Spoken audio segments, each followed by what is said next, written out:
So how do we take care of our home roller? Well, here's a home roller I have here, and there's two things we need to take into consideration. These very fine little sharp needles, we need to prevent them from getting blunt, because they need to be very, very sharp so that they penetrate the skin very easily and they don't cause any damage. And the second thing then is to be able to remove any debris, any skin cells and debris that builds up on the roller during your home rolling process.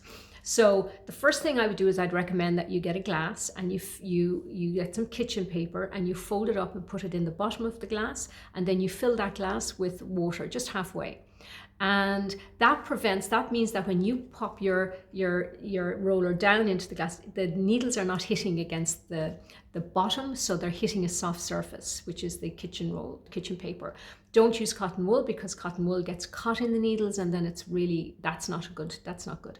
The second thing then is you have to clean the roller itself. So what I would advise is an enzymatic cleaner. So you could use a denture tablet or just a quarter of a denture tablet, because you're only using a tiny amount, and pop it in the glass.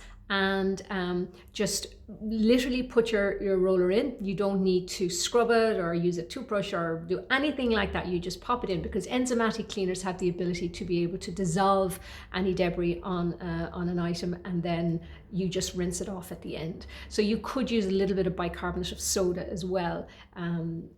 That would be very good for doing the same thing.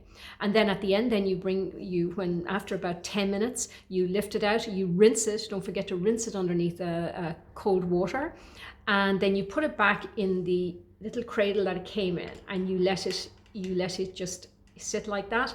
And because it has a little thing here that keeps it from lying flat on the surface, and you can see it's raised there. So that's very important. The care of your home roller is very important. And the reason being, I said earlier, is because those little needles need to be very, very sharp so that they penetrate the skin very, very effectively and efficiently. If they're blunt, they'll cause tears, and you don't want that in your skin. So the other thing I would say is how it's recommended that you would change this roller at least once a year. So if you're using it on a regular basis, over time, yes, it is important to replace your roller after about 12 months.